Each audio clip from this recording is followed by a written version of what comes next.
Commissioner ने अयोध्या के जिला महिला अस्पताल व राजकीय टीबी क्लिनिक का किया औचक निरीक्षण।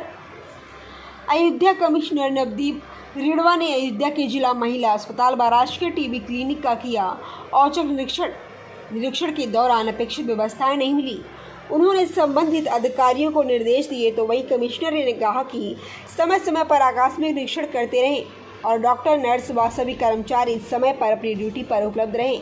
सभी कर्मचारी डॉक्टर रहें यूनिफॉर्म में। उन्होंने कहा कि सबकी यूनिफॉर्म में नेम प्लेट हो, मरीजों को दिक्कत ना हो, समय समय पर मरीजों को दवाएं मिलती रहें। वहीं निरीक्षण के दौरान सीएमओ अजय राजा व राजकीय टीबी अस्पताल प्रभारी तथा अस्पताल के स्टाफ मौजूद रहे। महिला अस्पताल का निरीक्षण किया, आकस्मिक किया था सुबह, और राजकीय टीबी क्लिनिक का भी किया, और व्यवस्थाएं जैसी हम अपेक्षा कर रहे थे उतनी अच्छी नहीं मिली। तो संबंधित अधिकारियों को निर्देश दिए हैं कि वो भी समय समय पर आकस्मिक निरीक्षण करते रहें। एक तो सभी डॉक्टर्स और सभी नर्सेज और सभी कर्मचारी समय पर उपलब्ध रहें और ड्यूटी के समय कोई किसी व्यक्तिगत कार्य से बाहर ना जाए। सभी लोग अपनी ड्रेस, एप्रन, अपने नेम प्लेट्स लगा के रहें। जो हमारे मरीज भर्ती हैं उनका जैसे पर्चा काउंटर में देर से आ रहे हैं तो लोग वेट कर रहे हैं, तो उनको समय से आना चाहिए, निर्देशित किया हमने महिला अस्पताल में। एक मरीज से हमने बात की, उनको नाश्ता नहीं मिला था, तो वहाँ जो संबंधित इंचार्ज हैं इस समय, जो CMS तो बाहर गए हुए थे, उनको निर्देशित किया कि वो कड़ाई से देखें कि जो कॉन्ट्रैक्टर है वो सभी को हर चीज़ जो निर्धारित है मात्रा में और निर्धारित गुणवत्ता की उपलब्ध कराए। आज जो नहीं मिला उसके लिए कार्रवाई करें, उन पर कड़ी कार्रवाई करें, और जो भी कर्मचारी लेट आ रहे हैं, बिना ड्रेस के रहते हैं, उन पर कार्रवाई करें, जिससे बाकियों में भी एक संदेश जाए और सब लोग अस्पताल में बेसिक चीज़ें सबसे पहले प्रेजेंट हों, फिर पूरे ड्रेस में हों, अपना नेम प्लेट के साथ हों। जो सर्विसेज गवर्नमेंट पैसा जिसका दे रही है वो सर्विसेज व्यक्ति तक, हमारे लाभार्थी तक पहुँचे, इसको इंश्योर करें, उसमें क्वालिटी हो। उन लाभार्थियों से अच्छे ढंग से बात करें, अनावश्यक उनको वेट कराना, परेशान करना, ये सब ना करें। साफ़ सफाई अच्छी करें।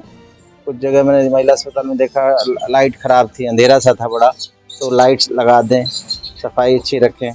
तो आगे आने वाले समय में भी मैंने उन्हें बता दिया है कि समय समय पर आकस्मिक रूप से निरीक्षण होता रहेगा। मुख्य चिकित्सा अधिकारी डॉक्टर अजय राजा को भी मैंने बताया कि आप भी स्वयं यहाँ आके सुबह 8 बजे, 8:30 बजे निरीक्षण अवश्य करें। हमारे जो राजकीय टीबी क्लिनिक के जो प्रभारी हैं उनके पास अतिरिक्त चार्ज हैं, एडिशनल CMO भी हैं, उनको भी मैंने कहा कि आपका बाकी काम 10 बजे से शुरू होता है, तो आप 8 से 10 यहाँ समय दे सकते हैं टीबी क्लिनिक में। तो ये मेरी अपेक्षा रहेगी हमारे सभी अधिकारियों से कि आने वाले समय में भी हम इसी तरह आकस्मिक निरीक्षण करें, तो आज जो स्थिति मिली उससे बहुत बेहतर व्यवस्था मिलेगी और इसमें निरंतर सुधार आएगा और अच्छी से अच्छी सर्विसेज हम अयोध्या के जो हमारे लोग हैं उनको देंगे। कुछ कार्रवाई मैंने बताया ना कि ये भी जो कॉन्ट्रैक्टर्स जिन्होंने देना था नाश्ता, उनके खिलाफ कार्रवाई के लिए हम लोग लिख रहे हैं, और जो लोग अवेलेबल नहीं थे उनके लिए चेतावनी दी। महिला क्योंकि था, इसलिए आज हम बहुत हार्श नहीं कार्रवाई कर रहे, उनको चेतावनी दे रहे हैं। अगर पति ने पत्नी पर लगाया आरोप, प्रेमी के साथ मिलकर पति के घर पर कब्जा करने का आरोप। प्रेमी के साथ मिलकर पति के घर पर कब्जा करने का आरोप लगाते हुए मोहल्ले वालों ने अयोध्या SSP को ज्ञापन भेजा है। वहीं ज्ञापन में महिला व उसके प्रेमी पर कार्रवाई करने की मांग की। इससे पहले युवक व उसकी मां द्वारा शिकायती पत्र SSP को भेजा जा चुका है। आपको बता दें कि कोतवाली अयोध्या इलाके में स्थित रायगंज गोड़ी आना के रहने वाले पीड़ित पति मोहम्मद इसराइल ने बताया कि उसकी शादी 15 वर्ष पूर्व पटरंगा की रहने वाली नुसरत जहां के साथ हुई थी, जिससे उसको एक बेटा व एक बेटी है। खर्च बढ़ने पर वह कमाने के लिए सऊदी अरब चला गया, जिसके बाद वह अपनी पत्नी को लगातार खर्च के लिए रुपए भेजता रहा। उसने आरोप लगाया है कि सऊदी रहने के दौरान मोहल्ले वालों ने पत्नी के सुनील सोनकर के साथ अवैध संबंधों की जानकारी दी, लेकिन फोन पर पत्नी ने इससे इनकार कर दिया। वह 3 वर्षों तक लगातार पत्नी को रुपए भेजता रहा और जब वह घर वापस लौटा, पत्नी ने घर में प्रवेश से रोक दिया तथा बच्चों से मिलाने से भी इनकार कर दिया। उसने बताया कि इसको लेकर जब पंचायत बैठी तो पंचायत के सामने नुसरत ने उसके साथ रहने से इनकार भी कर दिया। इसके साथ उसी के घर पर सुनील के साथ रहने की जिद करने लगी, जिसमें पंचायत ने पुलिस के बाद जाने की नसीहत दी, जिसमें पुलिस कार्रवाई से बच रही है। पीड़ित पति ने कहा कि मुझे जान से मारने की धमकी भी मिल रही है। इस दौरान एसएसपी को दिए गए ज्ञापन में मोहल्ले के फैज मोहम्मद साबिर, मोहम्मद कमाल, सोनू मोहम्मद, साकिर मोहम्मद, फरमान मोहम्मद, शाहरुख मोहम्मद, यूनिस, फुरजहां, अनिल कुमार, राम प्रताप, सुरेश, दीपक, दिलीप के हस्ताक्षर हैं कि हमने जो नुसरत जहां सुनील सोनकर के खिलाफ कंप्लेन की थी, उसके खिलाफ अब वो हमको डायरेक्ट मरवाने की कोशिश कर रही हैं और जान से मारने की धमकी दे रही हैं। 3 लोग आए थे और 3 गुंडे बुलवाई था वो हमको मरवाने के लिए। और जो है ये अब हमसे ये भी कह रही थी रहने के लिए। उन्होंने फ़ोन किया था हमारी माँ के पास कि हम रहना चाहते हैं, लेकिन अब हम उनको रखना नहीं चाहते हैं क्योंकि वो उतना बदनाम हो गई हैं मोहल्ले में कि अगर हम उनको रख लेंगे तो हमारी बेइज्जती बदनामी बहुत बुरी होगी। इसलिए अब हम यही चाहते हैं कि विश्वास भी नहीं रही अब हमको उनके ऊपर। कब वो हमको जहर दे दें तो इससे कोई फ़ायदा नहीं, वो अपने रास्ते हो जाएं। वो सुनील सोनकर के साथ में रहना चाहती हैं, उसी के साथ में चली जाएं, उसके घर पे रहें, हमारे घर पे ना रहें। कृपा करके आप लोग हमारा घर खाली करवाएं, हमारी माँ को इंसाफ दिलाएं और पूरे मोहल्ले वालों को इंसाफ दिलाएं। कल को वो आता है हमारे घर की चौखट पे खड़ा होकर घर मोहल्ले की बहन बेटियों को निगाह उठा के देखता है, कल को और भी किसी की बहन बेटियों की खराबी आ जाएगी। इसलिए आप लोगों से निवेदन है कि हमारी मदद करें, हेल्प करें। हमारी पुलिस अधीक्षकों से भी मदद की गुहार लगा रहे हैं हम, सुनवाई नहीं हो रही हमारी। प्लीज़ हमारी सुनवाई करिए और हमारा सहयोग करिए। सब ये यही हुई कि हमने एप्लीकेशन दी थी, एप्लीकेशन दी हमने, उसको बंद किया गया। अब अभी आज छूट के गए हैं सुनील सोनकर यहाँ से। अब लोग कह रहे हैं कि मुकदमा हुआ है, लेकिन कुछ पता नहीं चल रहा है, ना ही हमको एप्लीकेशन की कॉपी दी गई है। बस आप लोगों की कृपा बनी रहे तो हमको कुछ आगे कार्रवाई का वो पता चले कि क्या उनके खिलाफ़ हो रही है। 2 घर बर्बाद हो रहे हैं, एक मेरा हुआ, एक उसकी बीवी का जिसको उसने मार के भगाया है। साहबगंज खुर्दाबाद में वो रहती है, वो भी बेचारी अब नौकरी कर रही है। उसको भी आज ही मिले थे, वो उसको घूर रहे थे ITI के पास। उसको मारा, नुसरत जहाँ ने भी मिल के मारा, तीनों लोगों ने मिल के मारा। उसको लेटाल के उसके मुंह पे पेशाब करके भगाया गया उसको घर पे, और लड़का खुद ले ली, लड़की उसको दे दी। अब वो अपना गुजारा कैसे कर रही है। हम ये चाहते हैं कि दोनों परिवार वालों को जो है इंसाफ मिले और उस लड़की को भी मुआवजा मिले। नुसरत जहाँ ने धमकी दी, सुनील सोनकर ने धमकी दी। हमारे घर पे मिट्टी हुई थी, उसी दिन धमकी दी। बाइक से उतरा, आया उसी गली से, बोला साले तुमको तो हम जान से मरवा देंगे तुम हो। उससे 2-3 दिन पहले, उससे 2-3 ही दिन पहले दी गई है। तब हमने ये कार्रवाई की। फिर जब हमको धमकी दी तो हमने कोतवाली से ये कार्रवाई की गई। फिर ये बंद हुए हैं। अब उसका बदला अब हमें भी डर लग रहा है कि कब ये जान से मरवा दें हमको। हमें तो बहुत घबराहट होती है, लेकिन जो अब ये जैसा कर रही कि रहने के लिए, तो ये रहने के तो लायक नहीं रह गई हमारे साथ में। हाँ, उसके साथ में प्रधानमंत्री नरेंद्र मोदी व मुख्यमंत्री योगी आदित्यनाथ रामनगरी को बड़ी सौगात देने जा रहे हैं। देश के प्रधानमंत्री नरेंद्र मोदी व उत्तर प्रदेश के मुख्यमंत्री योगी आदित्यनाथ भगवान राम की नगरी को एक और बड़ी सौगात देने जा रहे हैं। रामनगरी के हृदय में बसी सरयू तट नदी नया घाट क्षेत्र को अब लता मंगेशकर चौक के रूप में तैयार किया गया है, जिसमें रामायण कालीन पौधे लगाए जाने के साथ ही 14 टन बनी 41 फुट लंबी वीड़ाबाज साउंड और लाइट सिस्टम आने वाले श्रद्धालुओं पर्यटकों के लिए आकर्षण का केंद्र बनेगी। आपको बता दें कि सरयू नदी के तट पर स्थित नया घाट क्षेत्र को 7.9 करोड़ रुपए के अनुमानित बजट से लता मंगेशकर चौक विकसित किया गया है।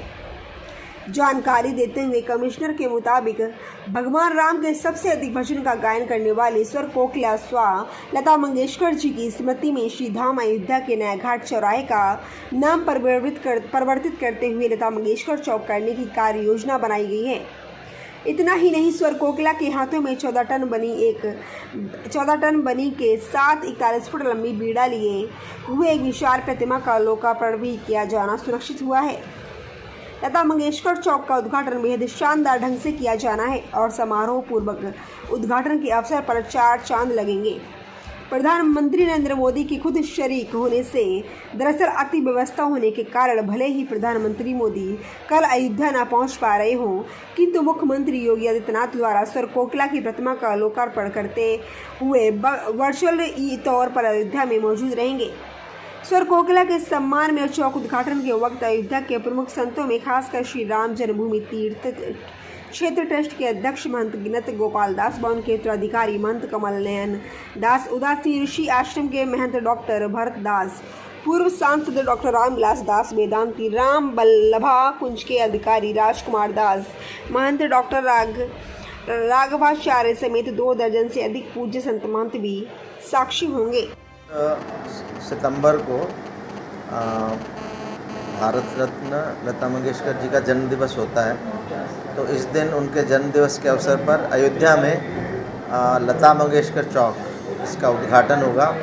माननीय मुख्यमंत्री जी श्री योगी आदित्यनाथ जी के कर कमलों से होगा और ये प्रधानमंत्री जी की प्रेरणा से इस कार्यक्रम का आयोजन हो रहा है और चौक लगभग बन के तैयार है। 28 को इसमें हमारे भारत सरकार से पर्यटन मंत्री आएंगे, उत्तर प्रदेश सरकार के पर्यटन मंत्री आएंगे और लता मंगेशकर जी के परिवारजन आएंगे और बाकी अन्य अतिथिगण यहाँ होंगे। सबकी मौजूदगी में उन्होंने भगवान राम के जो भजन गाए और उस सबको ध्यान में रखते हुए ये पाया गया कि अयोध्या में उनके नाम से एक चौराहा हो। माननीय मुख्यमंत्री जी ने जब उनका देहावसान हुआ तो लता मंगेशकर जी का निर्देश दिए थे कि इस तरह से हमें एक चौराहा अयोध्या में बनाना है और बड़े ही प्रमुख स्थान पे हमने नया घाट को जो सड़क जाती है वहाँ इसको चुना है और वहाँ तैयारी पूरी है।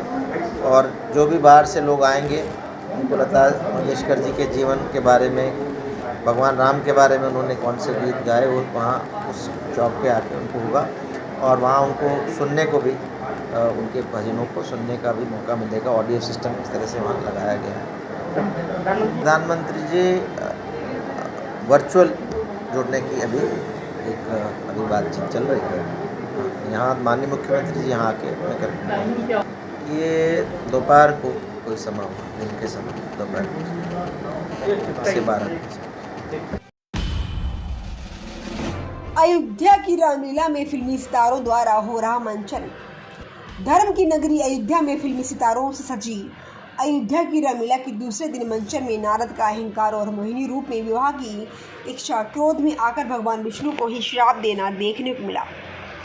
इसके साथ रावण के जन्म और किस तरह उसने अपने भाई कुबेर को पराजित कर सोने की लंका हासिल की, इसका भी पूरा मंचन दर्शकों को मगनमुग्ध करने वाला रहा। तो वहीं रावण के रूप में शहबाज खान के डायलॉग, अभिनय और उनकी वेशभूषा दर्शकों को खूब भाई। रावण की माता कैकसी के रूप में मेघना ने रावण को लंका पर विजय के लिए उकसाने की भूमिका की। विष्णु के रोल में भरत शर्मा तथा लक्ष्मी के रूप में जसनीत का अभिनय सुंदर रहा।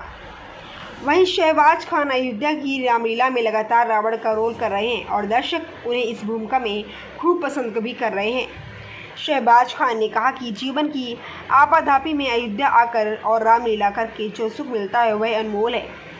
उन्होंने कहा कि रामलीला करने में बहुत शांति मिलती है। मुझे टीवी अच्छा लगता है। दंगल पर जय हनुमान चल रहा है, उसमें मैं भैरवनाथ बना हूँ। इस रोल को भी दर्शक खूब पसंद कर रहे हैं। उन्होंने कहा कि रावण के रोल से तपस्या सीखना चाहिए, जबकि अहंकार आदि से दूर होने की सीख भी लेनी चाहिए। आपको बता दें कि अयोध्या की रामलीला कई मायनों में खास हो रही है। गोरखपुर के सांसद रवि किशन केवट, सांसद मनोज तिवारी, परशुराम और आजमगढ़ सांसद निरहुआ लक्ष्मण का किरदार निभाने जा रहे हैं। यहाँ की रामलीला का ये तीसरा साल है। पिछले 2 साल से दर्शकों ने वर्चुअल रामलीला ही देखी है। इस रामलीला का दूरदर्शन पर शाम 7 से 10 बजे तक लाइव प्रसारण हो रहा है। DD retro EP Doordarshan, national YouTube और सोशल मीडिया पर डेली लाइव हो रहा है। इस रामलीला की लोकप्रियता का अंदाजा इसी बात से लगाया जा सकता है कि 2020 में 16 करोड़ और 2021 में 22 करोड़ से ज़्यादा लोगों ने इसका लाइव टेलीकास्ट देखा था। मुझे बहुत अच्छा लगता है, मुझे बहुत आनंद प्राप्त होता है, बहुत शांति मिलती है और जीवन की आपाधापी में जो यहाँ आके जो एक यहाँ के लोगों का अपनापन और जो यहाँ पर हम लोग रामलीला करते हैं उससे जो सुख प्राप्त होता है उसका कोई तोड़ नहीं। आपने सर तमाम फिल्में चाहे साउथ में, मुझे टीवी अच्छा लगता है, फिल्में भी अच्छी लगती है, लेकिन फिल्में में मज़ा नहीं आता। टीवी मुझे बहुत अच्छा लगता है। अभी भी मेरा एक शो चल रहा है जय हनुमान दंगल पे, शाम को 7 बजे, उसमें मैं भैरव नाथ बना हूँ, बहुत कमाल का किरदार है। तो टीवी है, ज़्यादा से ज़्यादा लोग देखते हैं, मज़ा आता है। सर जैसे रावण को, तो रावण से क्या इंसान को जो इस समय के हालात हैं, क्या रावण की बहुत सीख लेनी चाहिए। रावण से सीख लेनी नहीं चाहिए, मतलब जो नहीं करना है वो उसकी सीख लेनी चाहिए। अभिमान, स्वार्थ, ये सारी चीज़ें जो है वो नहीं करनी चाहिए। भगवान राम में आपका क्या जो किरदार है, आज का जो पटकथा है वो किस चीज़ की है? आज जो है, आज बहुत सारे सीन्स हैं। आज मेरा वेदवती के साथ सीन है जहाँ पे रावण उसको अपमानित करने की कोशिश करता है, और माँ के साथ सीन है, और बड़े अच्छे सीन हैं आज पहली एंट्री रावण की एक यादगार बन जाएगी। ठीक है।